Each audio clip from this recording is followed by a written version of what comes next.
mga election paraphernalia, kaya naman walang naging problema sa releasing ng mga gamit sa botohan. Gaya ng dating sistema, supported ng pulis at militar ng mga election paraphernalia papuntang designated na mga voting centers. Bagamat maayos ang sitwasyon sa mga voting centers ngayon, nakita lang kaninang madaling araw ang isang shooting incident sa bahagi ng Malagapas, Barangay Rosary Heights 10, dito sa lungsod, kung saan higit 20 katao ang pinadapa sa kalsada ng mga responding security personnel.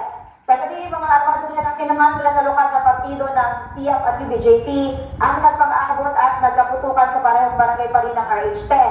Batay sa report ng Army, 5 ang sugatan kabilang isang police corporal na kinilalang si Police Corporal Daniel Gabukaya.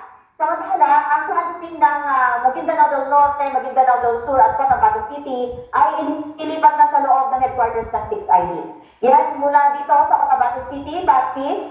Miss Odessa, tanong lang, bakit kaya nagbukas ng alas 7? Dito sa Metro Manila, alas 5 nagbukas para sa mga persons with disability, mga senior citizen, or pregnant women. Diyan po, alas 7 nag-umpisa, wala kayong special polling hours para sa mga PWD o senior citizens? Meron namang special polling hours para sa senior citizens at PWD. Ngunit ang paglabas kasi ng mga paraphernalia sa Cotabato City Hall ay umabot na hanggang alas 7 ng umaga.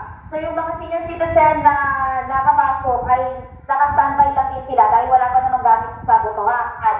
Ngayon nga, dito sa Cotabato City Pilot School, kung saan ako naroon ngayon, nang bukas ang botohan, sabay-sabay na pinapasok yung mga regular na botante. Subalit, pagdating doon sa mga voting precinct, nagkaroon din ng mga komosyon dahil nga nagsiksikan yung mga regular na botante habang bumuboto naman yung mga senior citizens at PWD.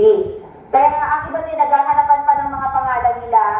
At yes, dito sa pinapakita nga natin yung video, 60 sa loob ng voting precinct. Kawawa may mga ibang senior citizens dahil kahit maaga silang dumating, nakipagsiksikan pa rin sila sa pila. Yes, Bati.